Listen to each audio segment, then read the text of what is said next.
ఈ విషయం తెలిసింది. కూతుర్లిద్దరూ కూడా జరాసంధుడు ఇంటికి చేరారు. తమ భర్తల మరణానికి కారణమైన శ్రీకృష్ణుణ్ణి బలరాముణ్ణి విడిచిపెట్టకూడదన్నారు. జరాసంధుడికి చాలా కోపం వచ్చింది. 23 అక్షౌహిణీ సైన్యం ఉన్నటువంటి సేనవాడి, సాధారణమైన సైన్యం కాదు. ఈ 23 అక్షౌహిణీ సైన్యంతోనూ మధుర మీద దండయాత్ర చేశాడు. చూడండి, శ్రీకృష్ణ పరమాత్మ ఇది గమనించారు. అవతార ప్రయోజనం గుర్తెరిగినటువంటి స్వామివారు దేశ కాలానికి అనుగుణంగా ఆలోచన చేశారు. ప్రస్తుతం జరాసంధుడి యొక్క ఆధీనంలో 23 అక్షౌహిణీల సైన్యం ఉన్నది.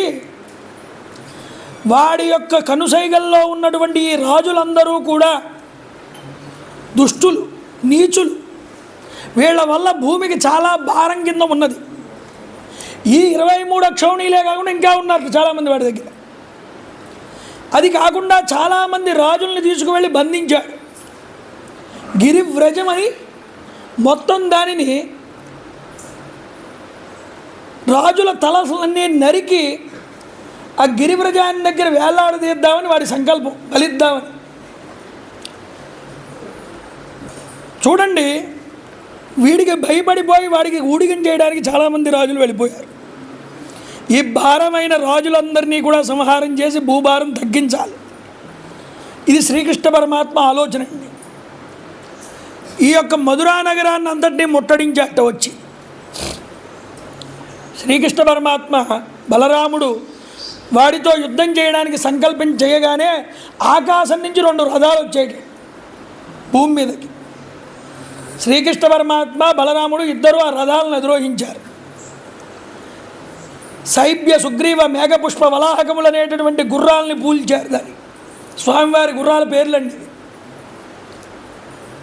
ఆ గుర్రాలని పూంచి ఆయుధాలన్నీ రథంలో పెట్టుకుని యుద్ధానికి వెళ్ళారు.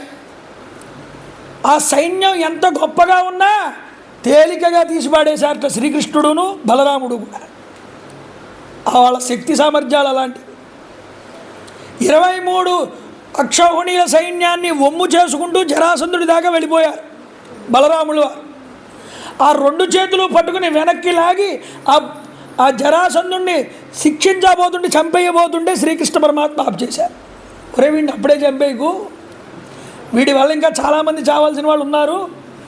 కలుగులో పొగపెట్టి మొత్తం ఎలకలన్నింటినీ బయటికి లాగి చంపితే కానీ అప్పుడు వీడు చావకూడదు. కాబట్టి వీడు ఇంకా చాలాసార్లు రాని, ఎంతమందిని తీసుకొచ్చాడో అంతమందిని చంపేయాలి మనం. అంతవరకు వీడుండాలి, లేకపోతే వాళ్ళందరూ తప్పించుకుపోతారు. వీడిని చూసుకుని వాళ్ళందరూ వస్తారు యుద్ధానికి. కాబట్టి వీడిని చంపకూడదన్నారు. చంపకుండా వదిలిపెట్టేశాడండి బలరాముడు.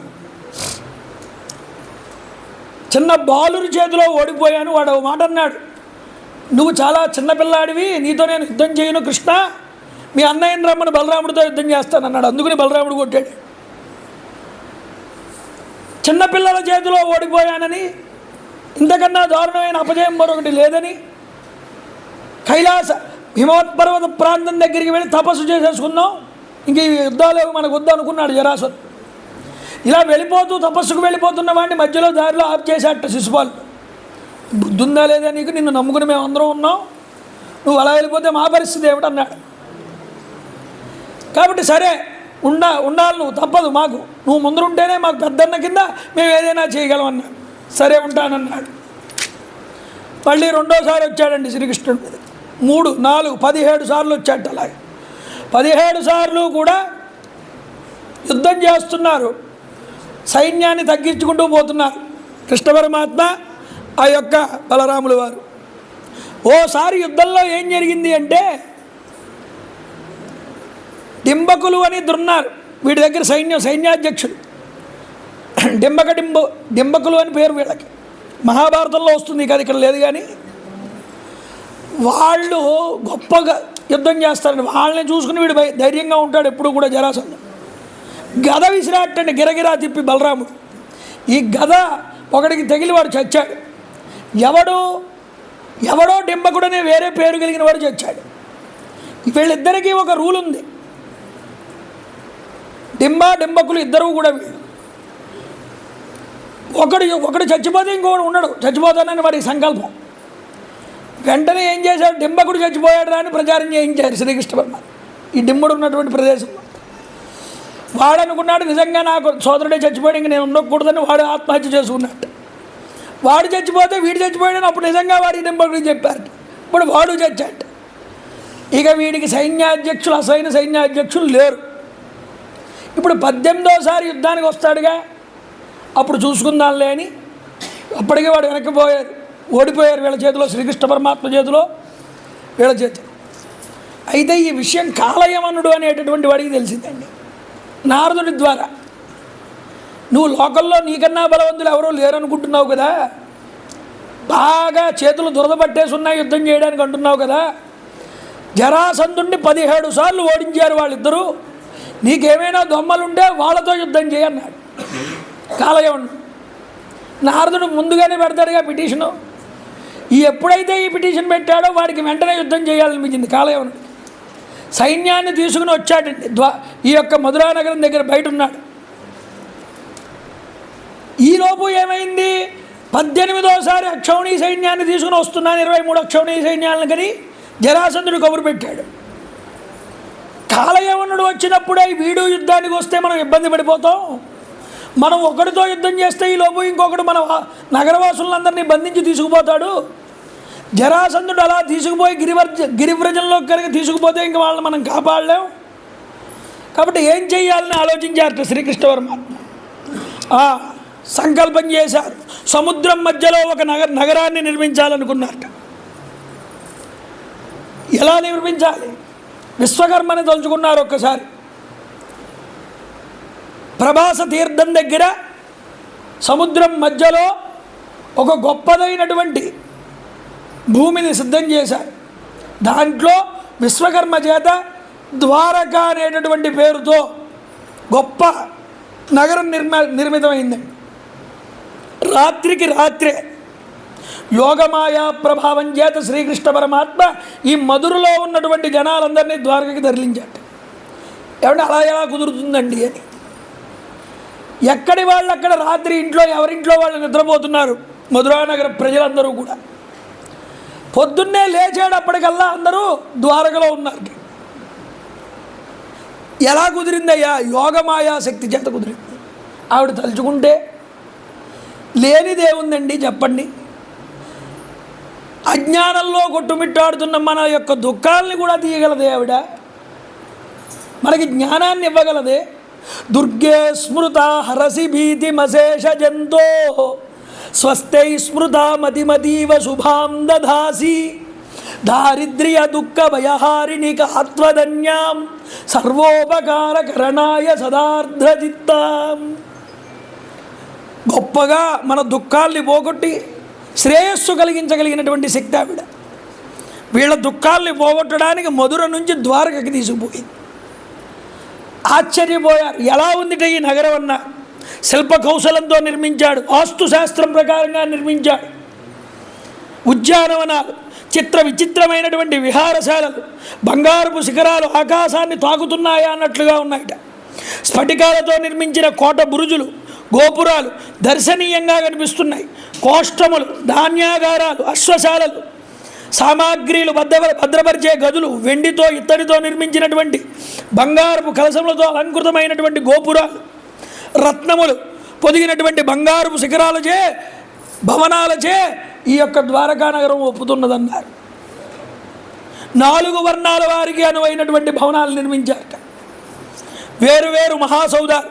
శ్రీకృష్ణుడి కొరకై దేవేంద్రుడు సుధర్మ అనేటటువంటి సభని ఒకదాన్ని నిర్మించాటండి, ఇంద్రలోకం నుంచి తీసుకొచ్చాట. పారిజాత వృక్షం ఒకదాన్ని, ఓ రకం పారిజాత వృక్షాన్ని తీసుకొచ్చి పెట్టాట ద్వారకలో. ఇలా పెట్టి శోకమోహాలు లేనటువంటి, జరా మరణములు లేనటువంటి బాధలు లేకుండా ఉందిట ఈ నగరం. వరుణదేవుడు శ్వేతఛత్రాన్ని తీసుకొచ్చాడు స్వామి కోసం. నలుపు చెవులు కలిగి ఒళ్ళంతా తెల్లగా ఉన్నటువంటి గుర్రాలను తీసుకొచ్చాట. ఇలాంటివన్నీ ఇచ్చాడు. కుబేరుడు అష్టనిధుల్ని సమర్పించాడు. యోగమాయా ప్రభావం చేత ప్రజలందరినీ ద్వారకాపురిలోకి చేర్చాడు స్వామి. ఊరంతా ఖాళీ అయిపోయింది. తీను కూడా ఏమీ ఆయుధాలు పట్టుకోకుండానే బలరాముడిని లోపల నువ్వు ఉండు, కంగారు పడకు, నేను ఒక్కడే బయటికి వెళ్తాను ద్వారం బయటికి అన్నట్ట. తాను ఏ ఆయుధాలు లేకుండా ఒక్కడే ద్వారం తలుపులు తీసుకుని బయటికి వెళ్ళాడు. బయట బాగా సైన్యం నిండిపోయి కాలయవనుడు సిద్ధంగా ఉన్నాడు యుద్ధం చేయడానికి. ఇదేమిట్రా కోట తలుపులు తెరుచుకున్నాయి, సైన్యం వస్తుందేమో అనుకుంటే శ్రీకృష్ణుడు ఒక్కడు ఉత్తి చేతులతో నడుచుకుంటూ వస్తున్నాడు. 4 చేతులతో కనిపించాట స్వామి చూడండి. అయితే వీడి దగ్గరికంతా వచ్చి నడుచుకుంటూ పరిగెత్తడం మొదలుపెట్టారు స్వామి. వీడు ఆశ్చర్యపోయాడు. కృష్ణుడు పరిగెడుతున్నాడు రా నన్ను చూసి అనుకున్నాడు. ఉండు కృష్ణ, ఇప్పుడే నిన్ను పట్టుకుని సంహరిస్తానన్నట్టు వెనక్కాలే వీడు పరిగెట్టాడు. కాస్త దొరికేలాగా చేసి దగ్గరికంటా వచ్చేలాగా మళ్ళీ దూరం అవుతున్నారు స్వామి. ఇలా పరిగెత్తించి ఒక గుహలోకి తీసుకుపోయారు. గుహలోకి తీసుకుపోయి ఆయన జాగ్రత్తగా అదృశ్యమయ్యాడు. ఆ గుహలో ఒక ఆయన నిద్రిస్తున్నాడండి ఎప్పటి నుంచో పాపం. ఆయన పేరు ముచుకుందుడు.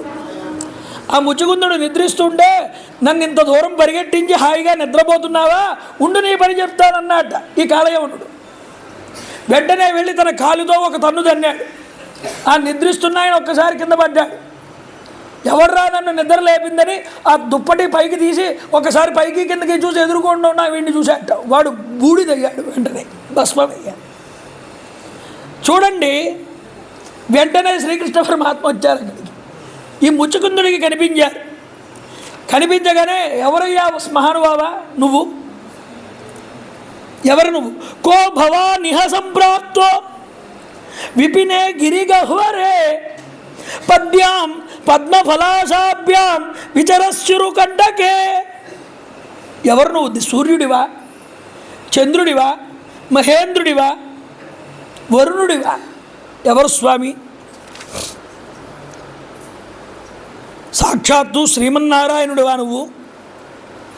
నేను యవనాశ్వుడి యొక్క పుత్రుడైనటువంటి మాంధాత, ఆ మాంధాత యొక్క కుమారుణ్ణి నేను, నా పేరు ముచుకుందుడు అన్నా. మొన్న మాంధాత చరిత్ర విన్నాంగా. 50 మంది కుమార్తెలు కలిగితే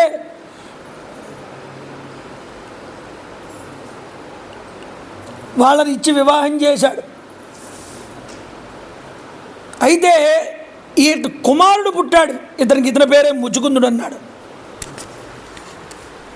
ఈ ముచుకుందుడు చెప్తున్నాడు, అయ్యా ముచుకుంద,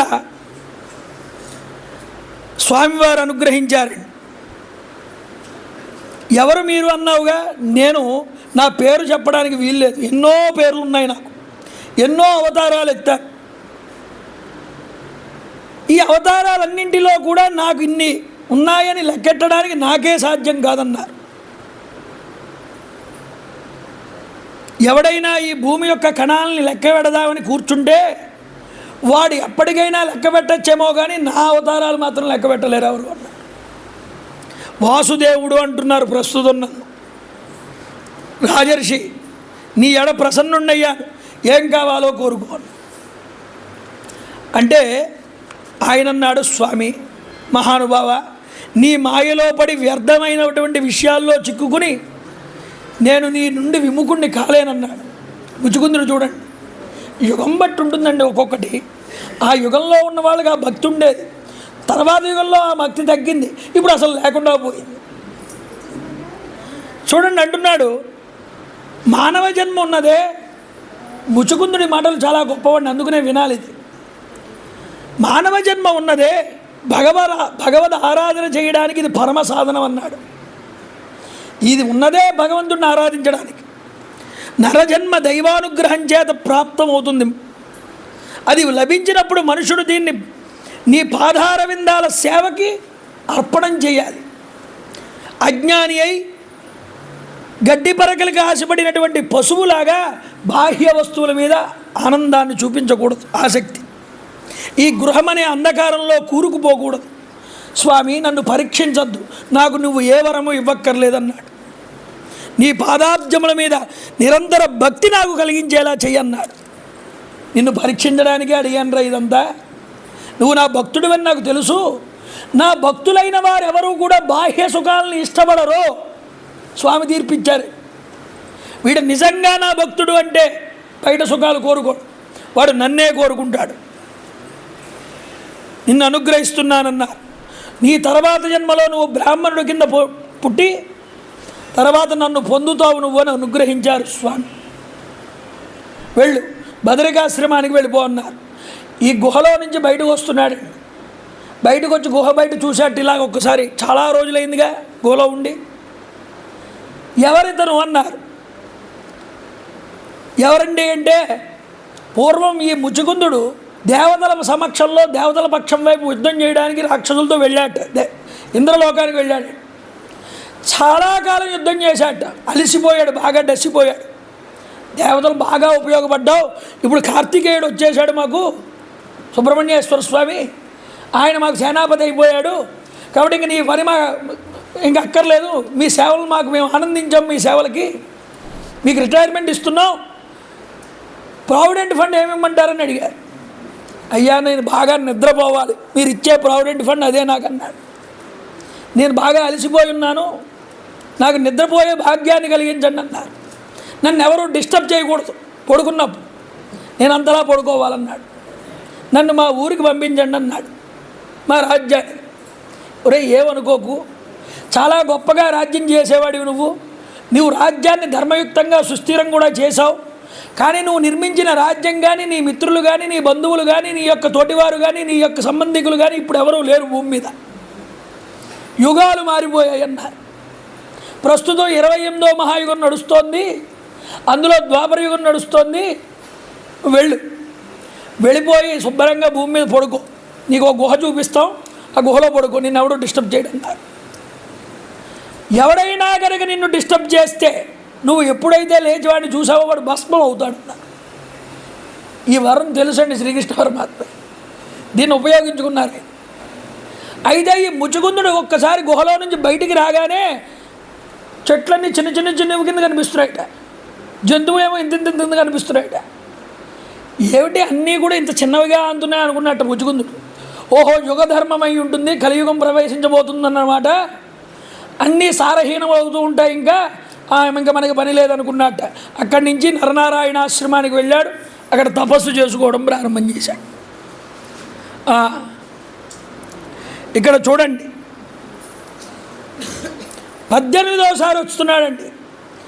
ఈలోపు వెనక్కి వెళ్ళారు శ్రీకృష్ణ పరమాత్మ. బలరాముడు తన గదాబలం చేత మొత్తం మిగతా ఉన్నటువంటి కాలయవనుడి యొక్క సైన్యాన్నంతటినీ చంపేశాడు. వాళ్ళ దగ్గర ఉన్న సంపదలన్నీ బండ్లలోకి ఎక్కించుకున్నారు. ద్వారక వైపు వెళ్తున్నారు. ఈ ద్వారక వైపు వెళ్తూ ఉండగానే జరాసంధుడు 18వసారి దండయాత్ర చేయడానికి వస్తున్నాడు. ఒరే ఇప్పుడు వీడు చాలా ధైర్యంగా వస్తున్నాడు, చాలా పెద్ద సైన్యంతో వస్తున్నాడు. ఇప్పుడు మనం ద్వారకకి వెళ్ళేటటువంటి సంభారాల్లో ఉన్నాం కదా, ఇప్పుడు వీటితో మనం యుద్ధం చేయలేం. కాబట్టి పరిగెత్తరా అబ్బాయి బలరామ అన్నట్టు శ్రీకృష్ణ పరమాత్మ. వీడిని చూసి స్వామివారు పరిగెత్తారు. చూడండి ఎంత లీలో. అంటే ఇక్కడ 18 సార్లు వచ్చిన వాడిని ఎందుకు చంపలేదు అంటే, వాడిని చంపాల్సిన వాడు మరొకడు ఉన్నాడు. అందున వీడి దగ్గర ఉన్న సైన్యం అంతా ఖాళీ అయిపోవాలి, అప్పటిదాకా వేచి ఉన్నాడు. వాడి యొక్క లెక్క కూడా పూర్తవ్వాలి.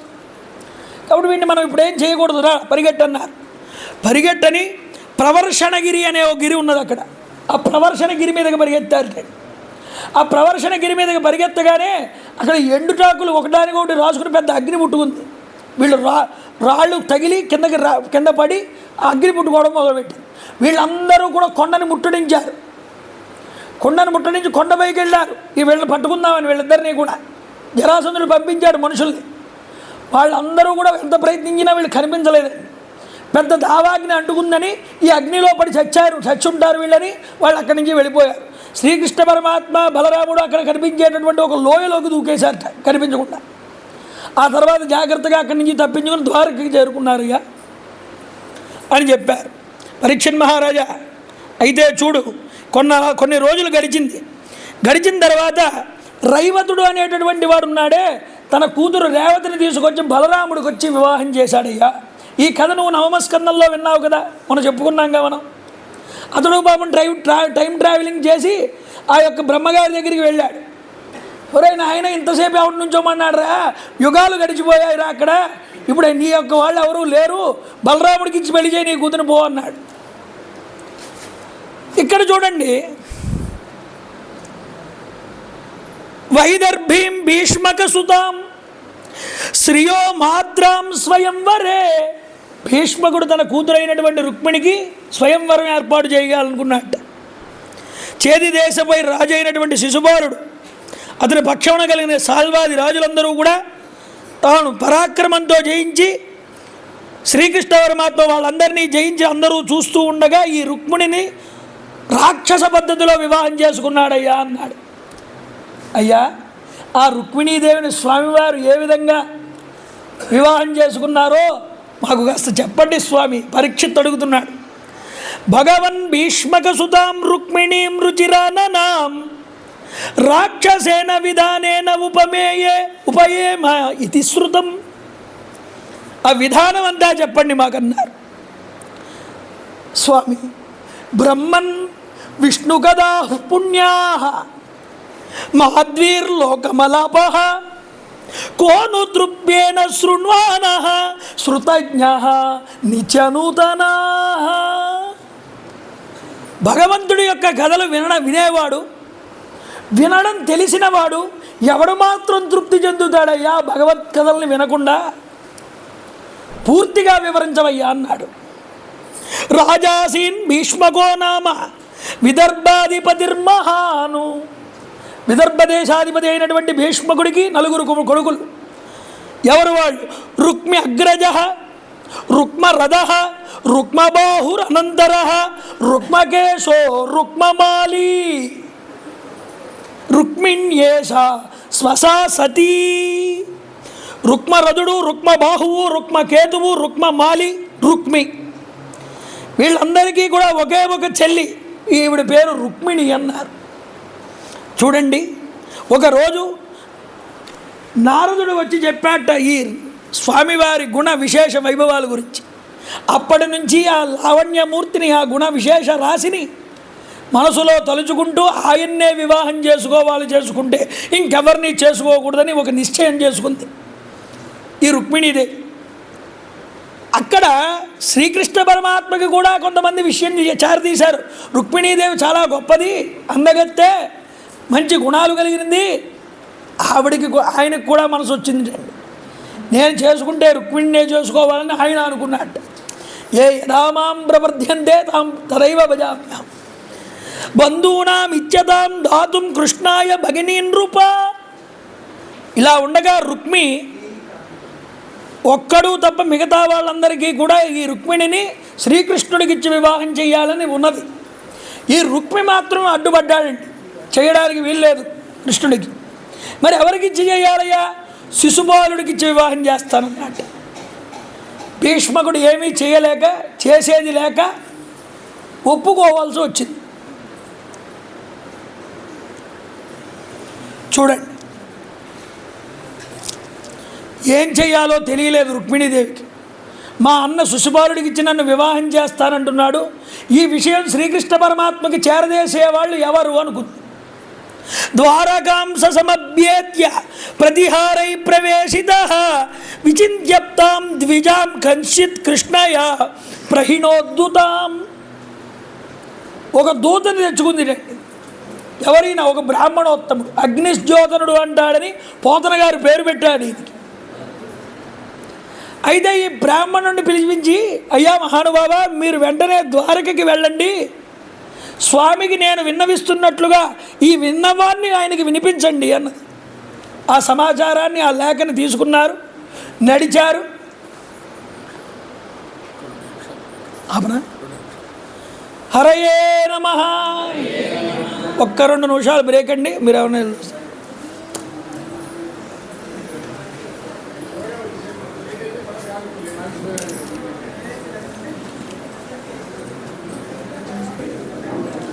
ద్వారకా నగరానికి పంపించారు.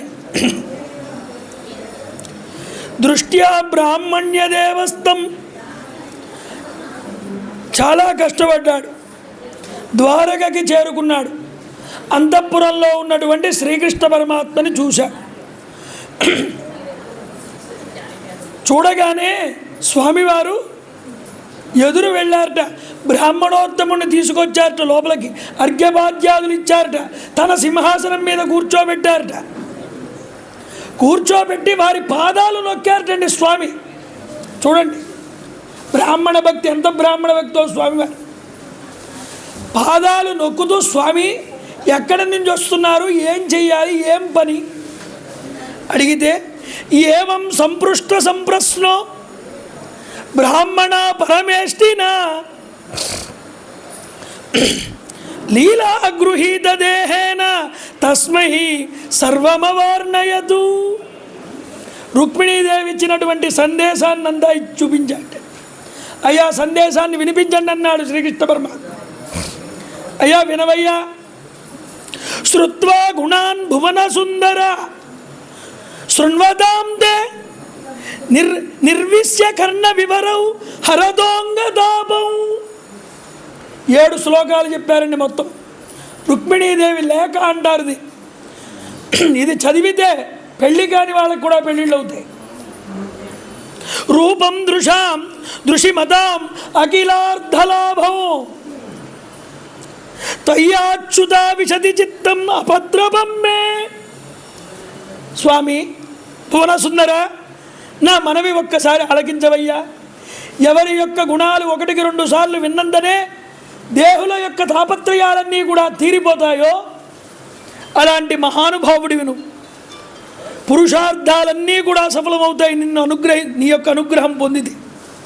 నీ దివ్య గుణాలు రూప సౌభాగ్యం గురించి విన్నప్పటి నుండి నా చిత్తం అనేటటువంటిది ఏ సంకోచము కూడా లేకుండా నీ మీదే లగ్నమైంది. లక్ష్మీమాత్రాయే. ఎక్కడ ఉంటుందా మనసావిడిది. కాత్వా ముకుంద మహతీం కులశీల రూప విద్యా వయో ద్రవిణదామ అభిరాత్మతుల్యం. రూపలావణ్యం, విద్యా వైభవం, తారుణ్య లాలిత్వం, సౌజన్య సంపదలు, బలపరాక్రమాలు, శౌర్య ప్రతాపాలు, దయదాక్షిణ్యాలు ఇవన్నీ నీ యందు నిరుపమానములు స్వామి. ఏమిటమ్మా ఇంత గడుగ్గా ఇలా మాట్లాడుతోంది ఈ అమ్మాయి అని అనుకుంటున్నావా? అలా అనుకోబోకున్నది. ధీరా పతిం కులపతి కులవతీన వృణీత కన్యా కాలే నృసింహ నరలోక మనోభిరామం. వయసులో ఉన్నటువంటి కన్యని నీ వంటి మహాత్ముడిని పతిగా కోరుకుంటున్నా. ఇక నిన్ను నేను వరించడం దోషం ఎలా అవుతుంది స్వామి? దోషం అనుకోవద్దును. తన్మే భవాన్ ఖలు వృత్తః పతిరంగజాయాం ఆత్మార్పితశ్చ భవతోత్ర విభో విదేహి గోమాయువ స్పృగతే బలి అంబుజాక్షః. సింహం తినవలసినటువంటి కూడు ఒక నక్కపాలైనట్లుగా ఈరోజు నన్ను తీసుకువెళ్ళి ఆ శిశుబాలుడికి అప్పగిస్తున్నాడు మా అన్నయ్య రుక్మి. నువ్వు ఇది చూడట్లేదా? ఈ విషయం నీకు తెలీదా? స్వామి అనుగ్రహించవయ్యా. నా జన్మాంతరాలలో నేను ఏదైనా వాపి కూపాది చెరువులు కానీ బావులు కానీ తవ్వించి ఉంటే నియమ నిష్టలతో తీర్థస్నానాలు చేసి ఉంటే, దాన ధర్మాలు చేసి ఉంటే, పూర్తే అష్టదత్త నియమ వ్రత దేవ విప్రాహ గురువార్చనాది అవిరలం భగవాన్ పరేశ. దేవతలు, భూసురులు, గురువులు మొదలైన వారిని అర్చించి ఉంటే, సకల ప్రాణుల హితానికై పాటుపడి ఉంటే, ఓ సర్వేశ్వర నేను ఆ హరిని భర్తగా కోరుకుంటున్నానన్నది. ఏది చేసినా హరి కోసమే చేశానన్నది.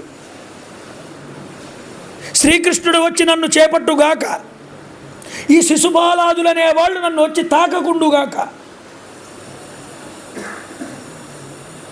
అయ్యా రేపు వివాహం అనగా ఒక రోజు ముందే వచ్చి నువ్వు నన్ను తీసుకువెళ్ళాలి. వచ్చి నువ్వు నన్ను అనుగ్రహించాలి. ఎలా తీసుకువెళ్తావు?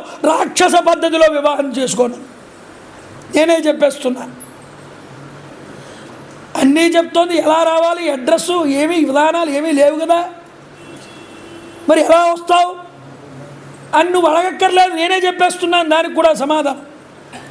అంతఃపురాంతచరీమణి హత్య బంధూన్ త్వముద్యహే కథమితి ప్రవధామ్యుపాయం. నాకు పెళ్లి రోజు ముందు రోజు నన్ను పెళ్లి కూతురుని చేస్తారు. అంతఃపురం నుండి బయటికి తీసుకువెళ్తారు దేవీ ఆలయానికి. పూర్వేద్యురస్తి మహతి కులదేవి యాత్ర. యస్యాం బహిర్ నవవధూ గిరిజాముపేయాత్. కొత్త పెళ్లి కూతుర్ని ఆ గిరిజాదేవి గుడికి తీసుకువెళ్ళి ఆవిడ దగ్గర పూజ చేస్తూ ఉంటారు. అది చాలా చక్కటి సమయం స్వామి. అప్పుడు నాతో ఆడవాళ్ళు తప్ప మగవాళ్ళు ఎక్కువ మంది ఉండరు. నువ్వు ఒక్కడివి వచ్చి నన్ను చేపట్టి తీసుకుపోవచ్చు. ఈ విధంగా నన్ను అనుగ్రహించవయ్యా. అంతఃపురంలోకి వచ్చి ఎలా తీసుకువెళ్ళాలని అనుకోకు, నేను బయటకు వచ్చినప్పుడే నువ్వు నన్ను తీసుకుపోవన్నా. నీ శౌర్యం, నీ పరాక్రమం చూపించమంది. నీ కృపతో నీ పాదధూళి ప్రసాదాన్ని పొందకపోతే కనుక కఠోరమైన వ్రతదీక్షను వహించి శరీరమును శుష్కింపజేసి ప్రాణాలనైనా విడిచిపెడతాను, కానీ ఆ శిశుపాలుని పెళ్లి చేసుకోనన్నది. మంచి ఘాటుగా రాసిందండి లేఖ రుక్మిణీదేవి. ఈ లేఖ చూసి భగవంతుడు ఆశ్చర్యపోయాడు, ఆనందించాడు. అగ్నిజ్యోతునుడు ఈ మాట చెప్పగానే స్వామివారు అంటున్నారు, చూడండి, బ్రాహ్మణోత్తమ, రుక్మిణీదేవి నా యందు ఉంచినటువంటి ఈ ప్రేమని చాలా మధురమైనది, దీనికి నేను వసుండైపోయానన్నారు స్వామి. ఆ కారణం చేత నాకు కూడా ఆవిడ మీద ప్రేమ ఉంది, విన్నాను ఆవిడ గురించి. నేను కూడా ఆవిడ్ని తలుచుకుంటూ నాకు రాత్రింబగళ్ళు నిద్ర కూడా పట్టట్లేదన్న. ఈవిడ ఒక అడుగు ముందరికి వేస్తే ఆయన 4 అడుగులు వేస్తాడండి ముందరికి. నేను చేయను, నా బాధ ఎవరికి చెప్పను.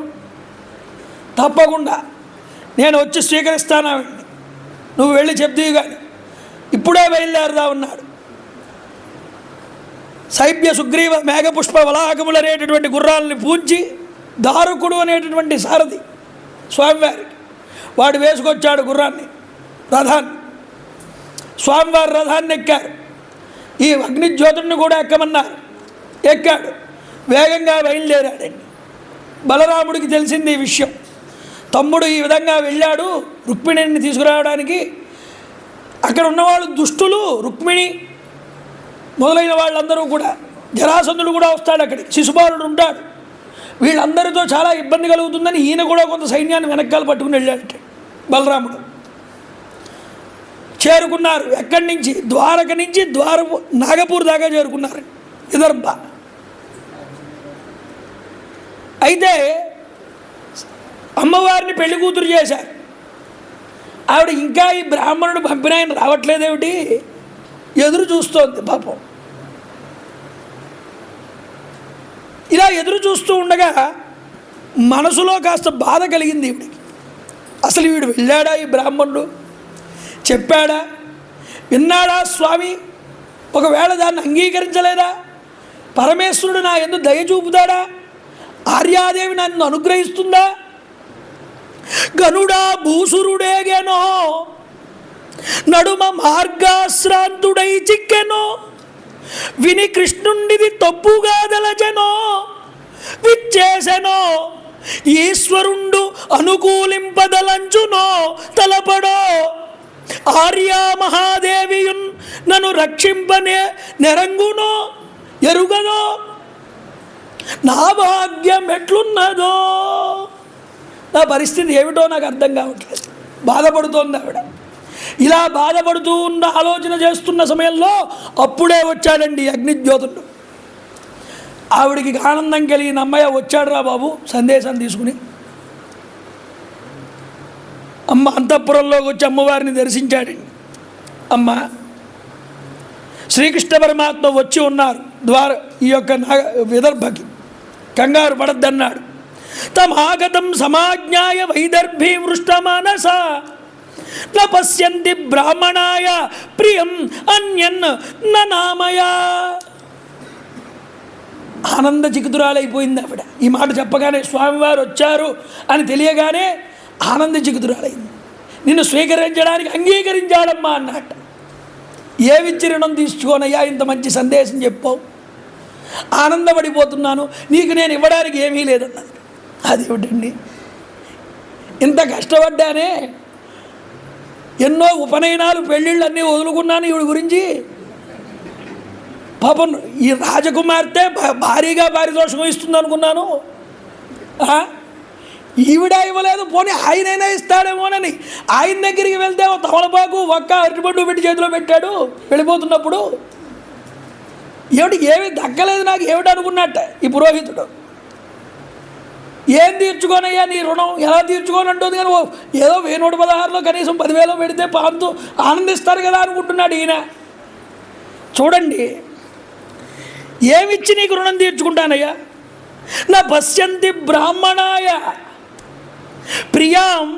ప్రియం అన్యను ననామాసా, నీకు నమస్కారం తప్ప నేను ఇంకేమీ చేయలేను. ఎప్పుడైతే రుక్మిణీదేవి తన 2 చేతులు పెట్టి ఆయనకి నమస్కారం చేసిందో ఆయన ఇల్లంతా ధనరాశులతో నిండిపోయిందిటండి. రమారమణ గోవింద గోవింద, ఆవిడిచ్చే అనుగ్రహం అదండి. చూసారా, పరమాత్మ యందు నిష్కామ భావంతో చెయ్యి పని, ఆయన అనుగ్రహిస్తాడు. నేను తృప్తితో ఉండు భగవంతుడి యందు. స్వామివారు కుండిన నగరానికి వచ్చారు. ఈవిడ గౌరీదేవిని పూజించాలని దేవీ ఆలయానికి వస్తున్నది కానీ లోపల పూజ చేసింది. గణపతిని, ఈశ్వరుణ్ణి, అమ్మవారిని, షణ్ముఖుణ్ణి పూజించింది. చూస్తోంది, ఎదురు చూపులు, ఎక్కడా స్వామి కనిపించట్లేదు. వచ్చారన్నారు, వస్తే కనిపించాలి కదా. ఆ గుడిలో పూజలన్నీ అయిన తర్వాత ముత్తైదువులందరినీ పూజించిందిట. ముత్తైదువులందరూ కూడా ఆవిడ దగ్గర తాంబూలాలు తీసుకున్నారు, ఆవిడ పూజించారు. ముత్తైదువుల్ని పూజించింది. ఆ ముత్తైదువుల్ని పూజించి బయటకు వస్తూ ఉండగా బాధపడుతోంది, స్వామివారు ఎక్కడా కనిపించట్లేదు. ఆ వెనక్కి తిరిగి ఒక్కసారి అమ్మవారిని, అయ్యవారిని, పార్వతీ పరమేశ్వరులకి నమస్కారం చేసింది.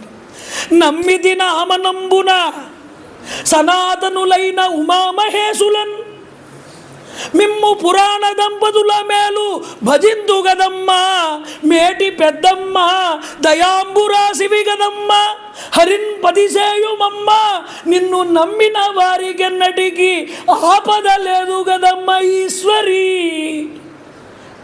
అమ్మవారిని ప్రార్థించిందండి. అమ్మా నిన్ను నమ్ముకున్నానన్నది.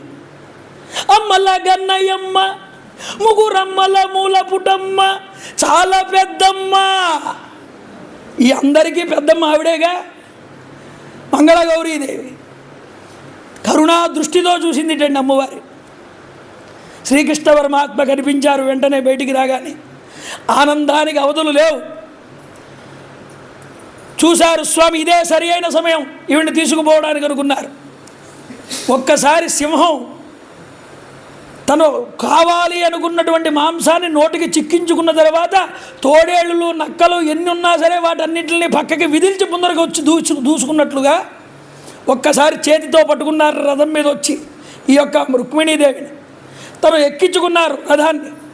వెంటనే శిశుపాల దంతవక్త్రాది మహర్షి వీళ్ళందరూ కూడా పెద్ద పెద్ద వాళ్ళు, రాక్షసులందరూ కూడా ఉన్నారు అక్కడ. వీళ్ళందరూ కూడా చేశారు, యుద్ధం చేయడానికి బయలుదేరారు, పరిగెత్తుకుంటూ వస్తున్నారు. కృష్ణుడు వచ్చాడు, తీసుకుపోతున్నాడు రుక్మిణిని. వీళ్ళందరినీ దూసుకుంటూ పక్కకి తప్పించుకుంటూ ముందరికి వెళ్ళిపోయారు స్వామి. వెనకబడ్డారండి. ఎంత పడితే లాభం, చాలా దూరం వెళ్ళిపోయారు. ఈ లోపు బలరాముడు అడ్డగించాడు వీళ్ళందరినీ, చాలామంది.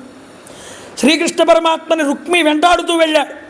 కొంత దూరం వెళ్ళాక ఇలా కుదరదని రథం పక్కన పెట్టి వాడిని తన బాణాల చేత నిర్జించి వశం చేసుకుని వాడికి తన యొక్క ఖడ్గం తీసి సగం గుండు కొరికట్టాడు, మీసం సగం తీసేశాడు. బలరాములు వారు అన్నారు, అలా చేయడం తప్పు అన్నారండి. అలా చేయకూడదు, విడిచిపెట్టే, ఇంకా ఓడిపోయాడు కదా, ఇంక ఓడిపోయిన తర్వాత వాడిని ఏమనకూడదయ్యా, అలా చేయకూడదు, తప్పది, ఏదో ఆయనకి తెలిసిన న్యాయం ఆయన చెప్పాడు. సరే తీసుకొచ్చేసారు ఇంటికి శ్రీకృష్ణ పరమాత్మ అమ్మవారిని. చూడండి, ఇంకా ఇంటికి వెళ్ళలేదుట ఈ రుక్మి అవమాన భారం చేత. భోజకటకము అనేటటువంటి ఒక నగరాన్ని నిర్మించుకుని ఇంకా అక్కడే ఉండడం మొదలుపెట్టాట. స్వామివారు రుక్మిణిని తీసుకొచ్చి చక్కగా ద్వారకా నగరంలోనే అందరూ చూస్తూ ఉండగా వివాహం చేసుకున్నారట. అనగా ఆదిలక్ష్మి అయిన రుక్మిణి తోడ క్రీడ సల్పుచున్న కృష్ణు జూజి పట్టణంబులోని ప్రజలుల్లసిల్లిరి ప్రీతులగుచు ముక్త భీతులగుచు రమారమణ గోవింద.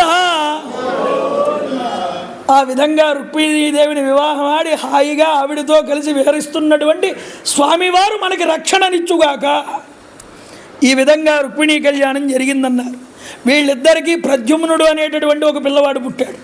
వాడు 10 నెలల వయసు ఉండగా శంబరాసుడు అనేటటువంటి రాక్షసుడికి వీడి వల్ల మృత్యు ఉన్నదని తెలుసుకుని వాడు వీడిని ఎత్తుకుపోయి సముద్రంలో పాడేశాడు. సముద్రంలో పాడేస్తే ఒక చేప మింగిందండి పిల్లవాడిని. ఆ చేప ఒక వలలో చిక్కి జాలరులకి ఒడ్డుకు వస్తే ఆ చేపని సగానికి నరికితే ఆ చేపలో నుంచి పిల్లవాడు బయటపడ్డాడు. ఈలోపు నారదుడు వచ్చి అన్నాడు, అక్కడ మాయావతి అనేటటువంటి ఒక స్త్రీ ఉన్నది. ఆవిడతో చెప్పాడు, ఇప్పుడు ఓ పిల్లవాడు వస్తాడు రాజ్యానికి, జాలర్లు తీసుకొచ్చి రాజుకి అప్పచెప్తారు. శంబరాసుడి యొక్క రాజ్యానికండి తీసుకొచ్చి శంబరాసుడికి అప్పచెప్పారు ఆ పిల్లాడిని. ఆ పిల్లవాడిని నువ్వు పెంచు అని నారదుడు చెప్పాడు. ఎందుకంటే ఆ రోజు పరమేశ్వరుడి జ్వాలామాల కీలికల చేత దగ్ధమైపోయినటువంటి ఆ మన్మధుడే ఈ విధంగా పుట్టాడు ప్రద్యుమ్నుడి కింద కృష్ణుడికి. నువ్వెవరో తెలుసా, నువ్వు రతీదేవి అన్నాడు. నీ భర్తని నువ్వే పెంచి పోషించుకోనన్నాడు.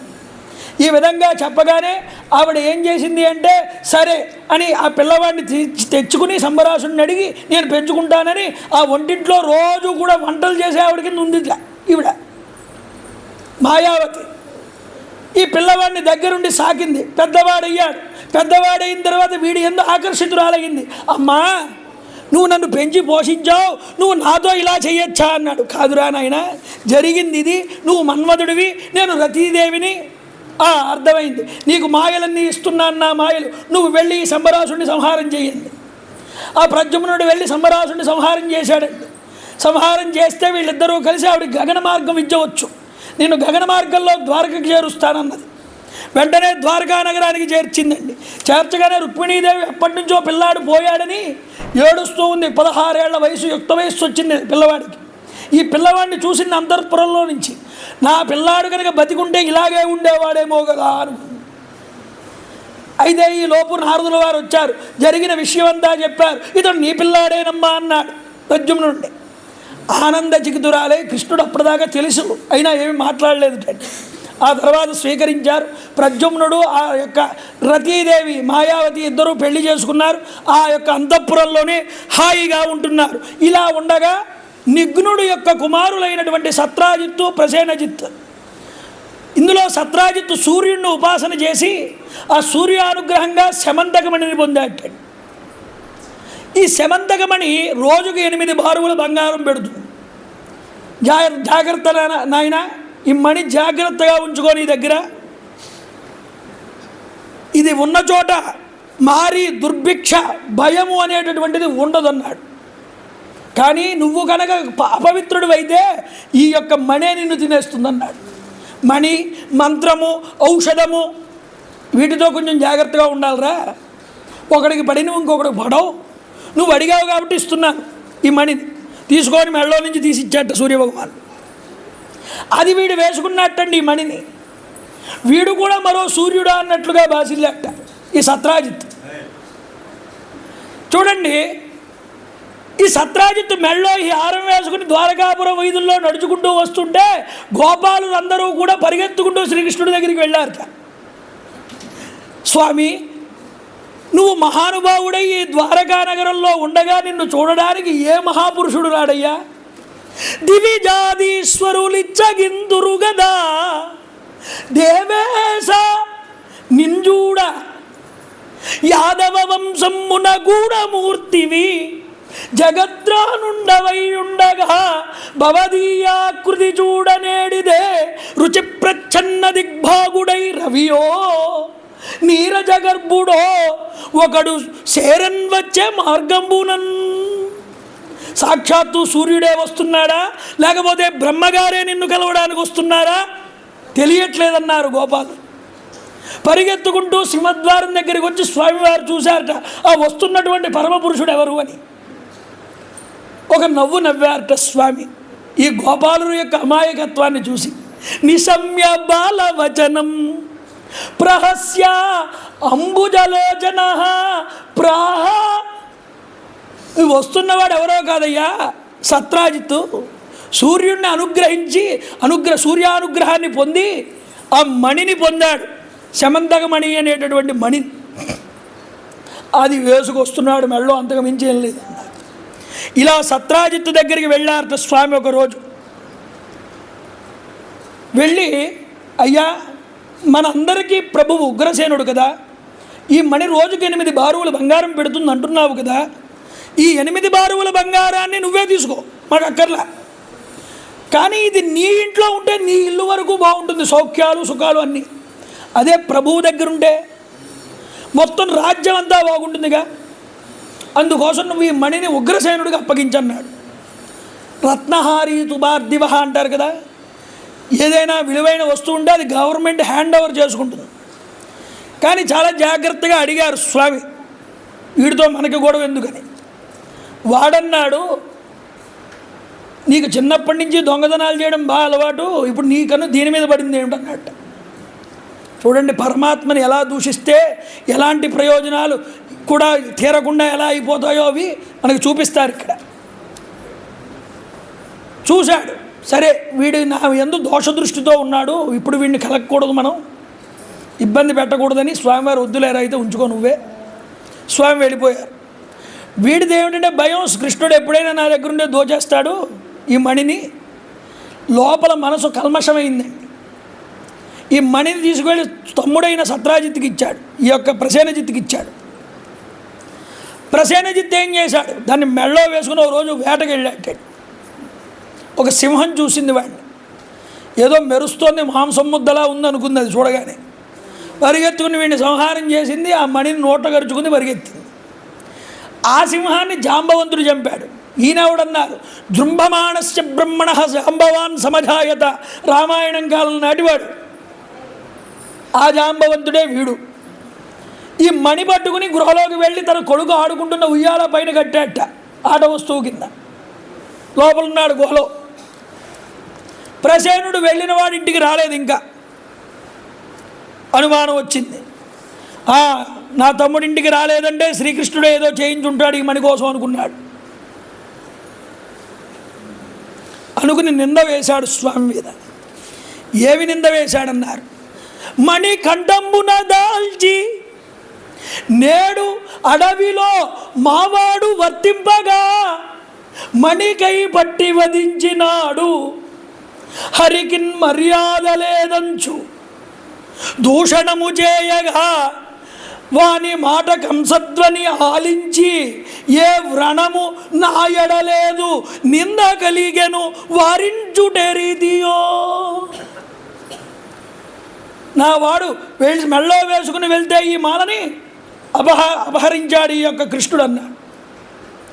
అయ్యయ్యో, నింద కలిగింది ఇప్పుడు నా మీద, ఇన్ని అనవసరంగా అడిగాను నేను ఈ మణి, ఇప్పుడు దీన్ని ఎలా పోగొట్టుకోవాలనుకున్నాడు ఈ నిందని. ఎలా పోతుంది? అయ్యా, ఓ పని చేద్దాం, ప్రసేనుడు వెళ్ళినటువంటి అరణ్యానికి మనందరం కలిసి వెళ్దామని ఓ 200 గోపాలను వెంట పెట్టుకున్నారు స్వామివారు. జాగ్రత్తగా అరణ్యానికి వెళ్ళారు. అక్కడ ప్రసేనుడు మృతదేహం పడిపోయి ఉంది, ప్రసేనజిత్తుది. అక్కడే సింహపు అడుగు గుర్తులున్నాయి, దాన్ని చూసి ముందరికి వెళ్ళారు. అక్కడ ఒక ఎలుగుబంటి పాద చిహ్నాలు కనిపించాయి. ఆ ఎలుగుబంటి పాద చిహ్నాలు కనిపించి పట్టుకుని గుహ దగ్గరికి వెళ్ళారు. ఓ గుహ దగ్గర ఆగే, రెండయ్య మీరు కూడా నాతో అన్నారు. ఎందుకు, మణిని చంపినట్టు మమ్మల్ని లోపలికి తీసుకెళ్ళి చంపుతావా అన్నారు వాళ్ళందరూ. చూడండి ఎన్ని నిందలు వచ్చాయో స్వామికి. వద్దు, మీరందరూ బయటే ఉండండి, నేనే వెళ్తానన్నారు స్వామి. ఆ మణి లోపల కౌస్తుభమణి ఉంది కదా ఆయనకి మెళ్ళో, దాని వెలుగులోనే వెళ్ళారట లోపలికి. లోపలికి వెళ్ళగానే ఒక పిల్లవాడు ఏడుస్తూ ఉంటే పైన ఈ యొక్క మణి వేళ్లాడుతోంది. ఒక స్త్రీ ఆ పిల్లాడిని ఊపుతోంది. వచ్చినవాడు ఎవరో పురుషుడు, చూసింది. రూపలావణ్యంతో ముగ్ధమోహర మనో దామల్లాగా పుండరీకాక్షుడు, మహానుభావుడు, కోమల శ్యామల శరీరుడు, లావణ్యధాముడు ఆ కృష్ణుణ్ణి చూడగానే మోహించింది చండి ఈ స్త్రీ.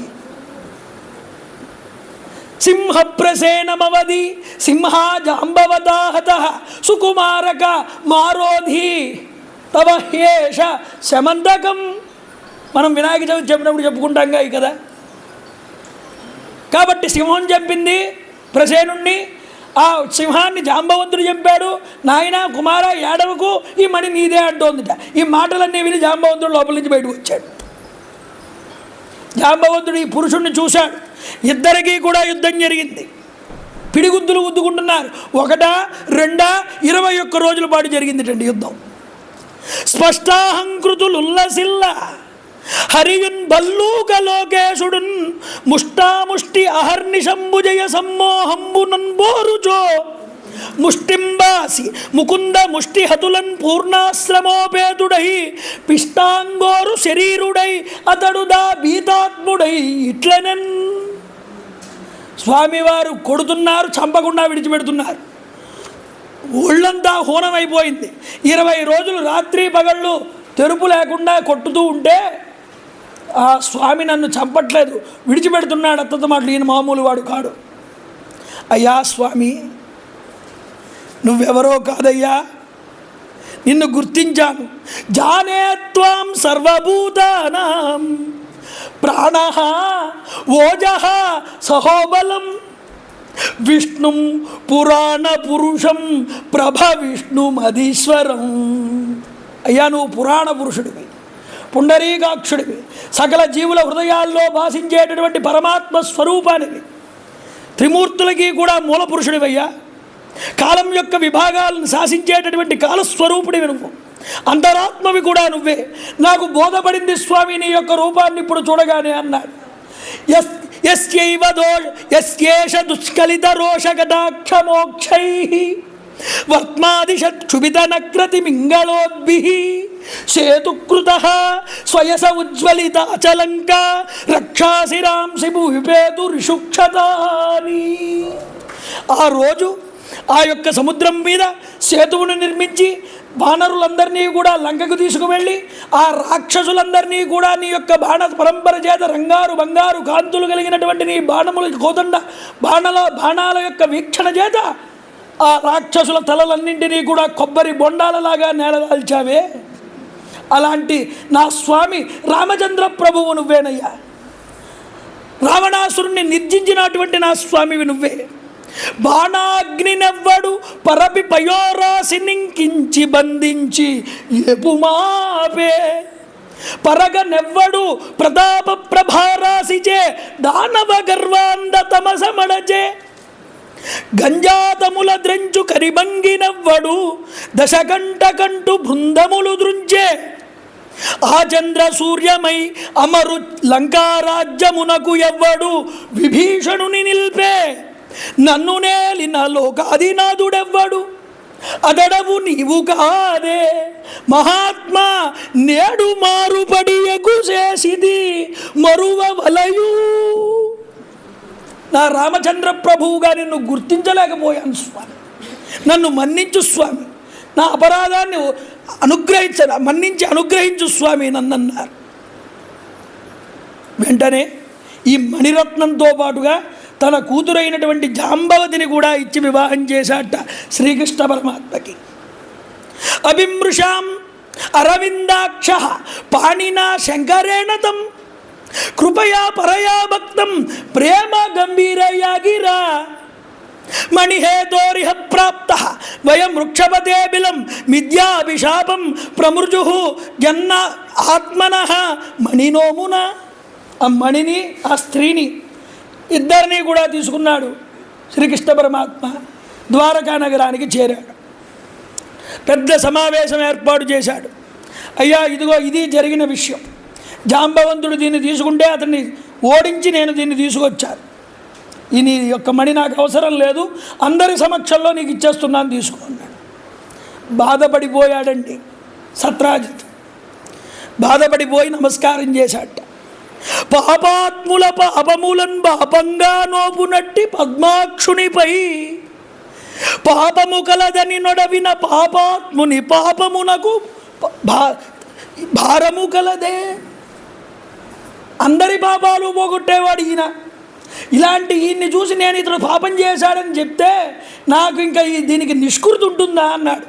ఏడిచాడు, మొత్తుకున్నాడు. మితభాషిత్వము మాని ఏల హరిపై మిథ్యాభియోగంబు చేసితి పాపాత్ముడా అర్ధలోపుడను దుశ్చిత్తుండను మొత్తుండను ఈ దుర్మతి నీ దేహము కాల్పదే. ఇన్ని తప్పులు చేసిన వాడికి ఈ శరీరం ఇంకెందుకు? ఇలాంటి దుర్మార్గుడు ఈ దేహాన్ని కాల్చేసుకోవడం మంచిది, దహించేసుకోవడం. దురితమే మార్గమునన్బాయు ఏ గతి కంసారి ప్రసన్నుడై మనుచునన్ కారుణ్య భావంబునన్. కృష్ణుడు నన్ను ఏ విధంగా అనుగ్రహిస్తాడు, నా తాపాన్ని ఎలా తీరుస్తాడు, ఈ పాపాన్ని వేడుకున్నాడు, పశ్చాత్తాపడ్డాడు. అయ్యా మహానుభావ, ఇదిగో నా కూతురు సత్యభామ నీకు ఇచ్చి వివాహం చేస్తున్నానన్నాడు. రమారమణ గోవింద. ఈ సత్యభామని స్వీకరించారు, ఆ యొక్క జాంబవతిని స్వీకరించారు, రుక్మిణీదేవిని స్వీకరించారు. ఇక మిగతా 5 అష్టమహిషుల్ని మొత్తం ఎలా చేసుకున్నారన్న కథని మధ్యాహ్నం నుంచి ప్రారంభం చేసుకుందాం. రమారమణ గోవింద గోవింద. మంగళం గోసలేంద్రాయ వనయ్య గుణాత్మరే చక్రవర్తి ధనూజాయ సార్వభౌమాయ మంగళం.